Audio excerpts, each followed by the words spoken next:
बालिका आदर्श विद्या मंदिर द्वारा संचालित ऑनलाइन कक्षा में आप सभी भैया बहनों का एवं अभिभावकों का स्वागत व अभिनंदन। कक्षा स्तुति, विषय विज्ञान, दिनांक 22 सितंबर 2020, वार मंगलवार। अपना पिछले वीडियो में पाठ संख्या 2 चल रही है, सूक्ष्म जीव मित्र एवं शत्रु। वो पाठ हमारा समाप्त हो गया है। आज अपन नया अध्याय 3 स्टार्ट कर रहे हैं, जिसका नाम है संश्लेषित रेसे और प्लास्टिक। यानी इस पाठ के अंदर 2 भाग हैं। एक तो पढ़ेंगे हम सिंथेटिक रेसे, जिन्हें हम कृत्रिम रेसे भी कहते हैं, और साथ ही दूसरा भाग में पढ़ेंगे प्लास्टिक। प्लास्टिक क्या होता है, कितने प्रकार के होते हैं और उनकी विशेषताएं सेकंड भाग में पढ़ेंगे। और फर्स्ट भाग में आज जो अपन पढ़ रहे वो है संश्लेषित रेसे क्या होते हैं, कितने प्रकार के होते हैं, क्या विशेषताएं होती हैं और इनके गुणधर्मों के बारे में चर्चा यहाँ पर अपन करेंगे। देखिए, आप लोगों ने जो वस्त्र पहन रखे हैं या विभिन्न प्रकार की पोशाक पहन लीजिए, परिधान जो आप लोगों ने पहन रखे हैं, ये प्राकृतिक और कृत्रिम स्रोतों से प्राप्त रेशों से ही मिल करके बने हुए। अब रेशे जो होते हैं ये 2 प्रकार के होते हैं मुख्य रूप से। कितने प्रकार के होते हैं? 2 प्रकार के होते हैं। एक तो जो रेशा होता है वो है प्राकृतिक रेशे, जिन्हें हम नेचुरल फाइबर्स कहते हैं। दूसरा जो रेशा यहाँ पर देख रहे हैं संश्लेषित रेशे, ये सिंथेटिक फाइबर्स होते हैं। तो 2 प्रकार के मुख्य रूप से रेशे होते हैं। एक तो हो गया हमारा प्राकृतिक रेशा, दूसरा हो गया सिंथेटिक या संश्लेषित रेशे होते हैं। अब देखिए, प्राकृतिक रेशे क्या होते हैं? नाम से ही विदित हो रहा है, प्रकृति द्वारा प्रदत्त। प्रकृति द्वारा प्रदत्त में विशेषकर आपने देखे होंगे जैसे कपास है, ऊन है जो जानवरों से प्राप्त होती है, भेड़ इत्यादि पकड़ने से। साथ ही आपने देखा होगा रेशम कीट से भी एक रेशम प्राप्त होता है। तो कौन कौन से हो गए प्राकृतिक रेशे? एक तो कपास है, ऊन है, रेशम, जूट हो सकता है, पटसन आदि, ये सब प्राकृतिक रेशे की गिनती में आते हैं, जो पादपों कह दीजिए पौधों द्वारा और जंतुओं द्वारा हमें प्रकृति से प्राप्त होते हैं, इसलिए हम नेचुरल रेशे, प्राकृतिक रेशे कहते हैं। ठीक है। दूसरा जो रेशा है वो रेशा है संश्लेषित रेशा। संश्लेषित रेशे क्या होते हैं? ये मानव द्वारा निर्मित होते हैं। किसके द्वारा? मानव द्वारा निर्मित होते हैं, इसलिए इनको हम मानव निर्मित रेशे भी कह देते हैं। इस प्रकार के रेशे जो होते हैं उनमें क्या होता है, मुख्य रूप से जो बातें आती है कि ऐसे रेशे जो है वो मानव द्वारा विभिन्न प्रकार के रासायनिक प्रकरणों के द्वारा तैयार किया जाता है। यानी विभिन्न प्रकार के रासायनिक पदार्थ होते हैं और उन्हें संश्लेषित करके और उनको बहुलीकरण की क्रिया से, प्राप्त बहुलक से बहुलीकरण की क्रिया से इनको बनाया जाता है। तो ऐसे कौन कौन से रेशे हो सकते हैं जिन्हें आप संश्लेषित रेशे कहते हैं या मानव निर्मित कहते हैं? तो उनका नाम ध्यानपूर्वक सुन लीजिए। नंबर 1 है पॉलिस्टर, दूसरा रेयन हो सकता है और तीसरा नायलॉन। ये तीनों जो मैंने आपको उदाहरण दिए हैं ये सब मानव निर्मित रेशे हैं, संश्लेषित रेशे हैं। और सब आप जानते हैं कि वास्तव में संश्लेषित रेशे होते हैं, इनको मानव द्वारा तैयार किए जाते हैं। कैसे करते हैं? विभिन्न प्रकार के रासायनिक पदार्थों के प्रक्रियाओं के द्वारा इनको तैयार किए जाते हैं। तो ऐसे रेशे को संश्लेषित रेशे या कृत्रिम रेशे भी कहते हैं। ठीक है ना। अब ये बहुलीकरण की क्रिया से बहुलक द्वारा प्राप्त किया जाता है और इनमें एक संकीर्ण का गुण होता है। तो देखिए, आइए यहाँ पर ध्यान से लिखिए। 2 प्रकार के प्राकृतिक रेशे जैसे कपास, ऊन, रेशम आदि पौधे एवं जंतुओं से प्राप्त होते हैं। दूसरा है संश्लेषित रेशे। ये रेशे मनुष्य द्वारा बनाए जाते हैं, इसलिए ये मानव निर्मित रेशे भी कहलाते हैं, जैसे रेयन है, नायलॉन है, पॉलिस्टर आदि। अब संश्लेषित रेशे विशेष रूप से और आगे समझने के बारे में, ऐसे रेशे जो मानव के द्वारा रासायनिक प्रक्रियाओं द्वारा बनाए जाते हैं वो संश्लेषित रेशे कहलाते हैं। और ये एक प्रकार के बहुलकी होते हैं जो बहुलीकरण की क्रिया के दौरान प्राप्त किया जा सकता है। आगे आ रहा है बहुलक क्या होता है। बहुलक देखिए अनेक छोटी इकाइयों से मिलकर के बना बहुलक है जो अनेक छोटी छोटी इकाइयों से मिलकर के बना होता है, जो एक बड़ी एकल इकाई का निर्माण कराता है, तो उसे ही हम बहुलक कहते हैं। कहने का भाव क्या हो गया कि बहुलक जो होते हैं ये वास्तव में रासायनिक पदार्थ होते हैं जो अनेक छोटे छोटे अणुओं से मिलकर के एक ही बड़े अणु का निर्माण करते हैं, तो इन्हें ही हम बहुलक कहते हैं। ठीक है ना। अब यहाँ पर ध्यान से आप देखेंगे, बहुलक जो शब्द है उसको अंग्रेजी में पॉलीमर कहते हैं। क्या कहते हैं अंग्रेजी में? पॉलीमर कहते हैं, जो कि लैटिन भाषा के अपना ग्रीक शब्द से बना है। किससे बना है? ग्रीक शब्द से बना है। अब ये पॉलीमर जो बना है ये दो शब्दों से मिलकर के बना है। कितने शब्दों से मिलकर के बना है? दो।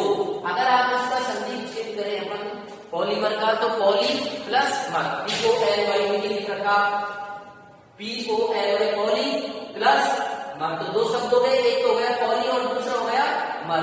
तो देखिए पॉली का अर्थ क्या होता है? पॉली मानी होता है अनेक, और मर का मतलब होता है भाग या इकाइयां। तो क्या बात यहाँ पर आपके सामने निकल करके आई, अर्थात बहुलक बहुत सी इकाइयों के दोहराने से बनता है। यानी बहुलक है जो बहुत है जो अनेक इकाइयों के दोहराने से मिलकर के बना होता है। तो देखिए यहाँ पर लिख रखा है कि बहुलक है तो क्या है, जिसे हम पॉलीमर कहते हैं। तो देखो अनेक छोटी इकाइयां मिलकर एक ही बड़ी एकल इकाई बनाती है, जिसे ही हम बहुलक कहते हैं। अब बहुलक को अंग्रेजी में क्या बोला? पॉलीमर। तो बहुलक यानी पॉलीमर शब्द है जो ग्रीक भाषा के दो शब्दों से मिलकर के बना है, पहला पॉली और दूसरा मर। ठीक है ना। अब पहले का अर्थ क्या है पॉली का? तो देखिए पॉली का अर्थ होता है क्या? अनेक होता है। पॉली का अर्थ क्या होगा? अनेक होता है। और दूसरा जो शब्द है मर, मर का अर्थ क्या हो गया? भाग या इकाई होता है। अर्थात दोनों को जोड़ने में क्या मिल जाएगा? अर्थात बहुलक अनेक कहते हैं बहुत सी इकाइयों के दोहराने से बनता है। ठीक है ना। बहुलक की एक बात और है, ध्यान से सुनिए कि बहुलक प्रकृति में पाए जाते हैं। बहुलक भी हैं जो प्रकृति में पाए जाते हैं, जैसे कपास। कपास एक बहुलक है जो सेल्यूलोज कहलाता है, और सेल्यूलोज बड़ी संख्या में ग्लूकोज इकाइयों द्वारा निर्मित होता है। यानी आपसे कोई पूछे कि क्या वास्तव में सेल्यूलोज एक प्राकृतिक बहुलक है क्या? आप कह सकते हैं यस, हाँ एक प्राकृतिक बहुलक होता है जो कि कपास का ही भाग होता है। अगला हमारा बिंदु आ रहा है, देखिए यहाँ पर बहुत ही अच्छा है, संश्लेषित रेशों के गुणधर्म क्या है? संश्लेषित रेशों के गुणधर्म कह दीजिए, इनकी विशेषताएं क्या होती हैं? तो वास्तव में क्या है कि ये एक प्रकार के अद्वितीय गुणधर्म वाले होते हैं। अद्वितीय का मतलब होता है विशेष या इनके समान और कोई दूसरा गुणधर्म वाले नहीं होते, जो इन्हें अपन परिवहन सामग्री बनाई जाती है। बाजार में ज्यादा इतनी लोकप्रिय क्यों होती है सिंथेटिक रेशे? क्योंकि इनसे अनेक प्रकार के परिधान यानी वस्त्र तैयार किए जाते हैं, बड़े सुंदर और आकर्षक, इसलिए हमारे मार्केट में इनकी बहुत ही वैल्यूएशन है। इसलिए आज इनका प्रचलन बढ़ता जा रहा है और बड़ी लोकप्रियता ये हासिल होते जा रहे हैं, इसके लिए आगे नेचुरल रेशों की अपेक्षा। ठीक है। तो देखिए इनमें क्या क्या गुण हो सकते हैं, या आपसे कोई पूछे कि मानव निर्मित रेशों की या सिंथेटिक रेशों की कोई 4 विशेषताएं या गुणधर्म बताइए।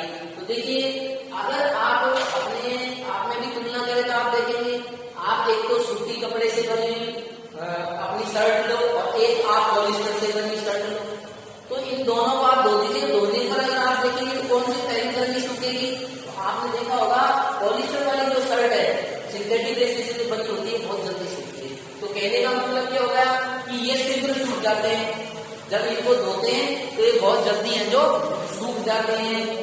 दूसरा है ये अधिक चलाऊ होते हैं। आपकी जो सूती वस्त्र से बनी हुई जो शर्ट है वो बहुत जल्दी है जो क्या हो जाएगी? फट जाएगी, लेकिन ये बहुत दिन तक चलेगी पॉलिस्टर वाली जो होती है।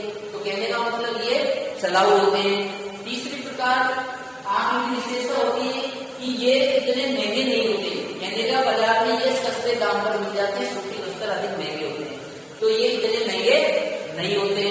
साथ ही क्या है कि इनका रखरखाव है तो बड़ी सुविधाजनक रूप से आप कर सकते हैं, और ये हल्के भी होते हैं, एक स्थान से दूसरे स्थान पर इनको आसानी से ले जाया जा सकता है। तो आइए देखिए संश्लेषित रेशों की क्या गुणधर्म या विशेषताएं। तो कहा है ये एक प्रकार के अद्वितीय गुणधर्म वाले होते हैं जो इन्हें परिधान सामग्री हेतु लोकप्रिय बनाते हैं। ठीक है, अब इन निम्नलिखित में गुण होते हैं, जरा ध्यान से सुने। सबसे पहले ये शीघ्र सूखते हैं। दूसरा विशेषता क्या है कि अधिक चलाऊ होते हैं, जल्दी नहीं बढ़ते हैं, कहने मतलब लॉन्ग लाइफ होती है। तीसरा ये कम महंगे होते हैं, अर्थात ये सस्ते आपको मिल जाएंगे बाजार में। चौथी विशेषता क्या है कि ये रेसे आसानी से उपलब्ध हो जाते हैं, मार्केट में ये आसानी से उपलब्ध हो जाते हैं, इतने वजन भारी नहीं होते। पांचवा अंतिम देखिए क्या गुणधर्म है, ये रख रखाव में सुविधाजनक होते हैं। तो ये हमारे मानव निर्मित रेशों के क्या थे, गुणधर्म हो गए। आपने उनकी विशेषताएं पढ़ ली यहाँ पर। ठीक है, अब आज की वीडियो में आपने कितना क्या सीखा, क्या शिक्षा ग्रहण की, तो इसका अपन एक छोटा सा मूल्यांकन गृह कार्य की दृष्टि से कर लेते हैं। आइए गृह कार्य की दृष्टि से हमारा पहला प्रश्न है, रेशे कितने प्रकार के होते हैं, नाम लिखिए। तो आप यहाँ पर दिया हुआ है रेशे दो प्रकार के होते हैं मुख्य रूप से। नंबर 1 प्राकृतिक रेशे और दूसरा है संश्लेषित रेशे। तो ये आपका जवाब हो जाएगा क्लियर। दूसरा प्रश्न है देखिए, बहुलक किसे कहते हैं और यह शब्द किस भाषा से लिया गया है। तो बहुत सीधी बात है, दो बार पूछिए।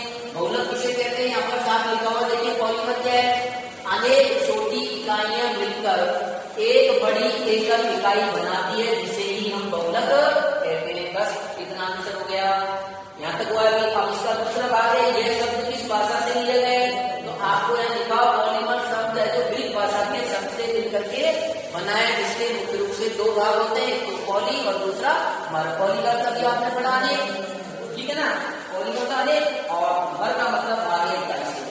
ठीक है, क्लियर। तीसरा क्वेश्चन देखिए, किन्हीं दो मानव निर्मित रेशों के नाम लिखिए था। दो सिंथेटिक रेशे कौन कौन से होते हैं, तो लिख रखा है साथ। संश्लेषित रेशे या मानव निर्मित रेशे की दो उदाहरण देखो, नंबर 1 रेयन, नंबर 2 नायलॉन और नंबर 3 पॉलिस्टर। एजुलाइट कोई भी 3 में से आप 2 लिख सकते हैं। ठीक है, तो आगे देखिए चौथा प्रश्न देखिए, क्या सेलुलोज एक प्राकृतिक बहुलक है। आप कहेंगे यस, क्यों, क्योंकि सेलुलोज वास्तव में एक प्राकृतिक बहुलक होता है। मैंने क्या जो प्राकृतिक बहुलक होता है। नेक्स्ट देखिए, संश्लेषित रेशों के कोई 4 गुणधर्म लिखिए। संश्लेषित रेशों के कोई 4 गुणधर्म लिखिए। तो आप देखिए यहाँ दिया हुआ है साफ हेडिंग के अलावा संश्लेषों के क्या 4 गुणधर्म या विशेषताएं। पहले ये शीघ्र सूखते हैं, ये अधिक चलाऊ होते हैं, तीसरा ये कम महंगे होते हैं, चौथा ये रेशे आसानी से उपलब्ध हो जाते हैं और पांचवा ये रखरखाव में सुविधाजनक होते हैं। तो यहाँ पर 5 दी हुई है, एजुलाइट कोई 4 विशेषताएं आप यहाँ से दे सकते हैं। तो इस प्रकार आज के वीडियो में अपन ने मैंने पढ़े थे, वो था हमारा संश्लेषित रेशे और बहुलक के बारे में हमने जानकारी प्राप्त की है। तो निश्चित रूप से आपके समझ में आया होगा। ठीक है, आज की वीडियो में इतना ही, शेष अगली वीडियो में देखें। नमस्कार, धन्यवाद।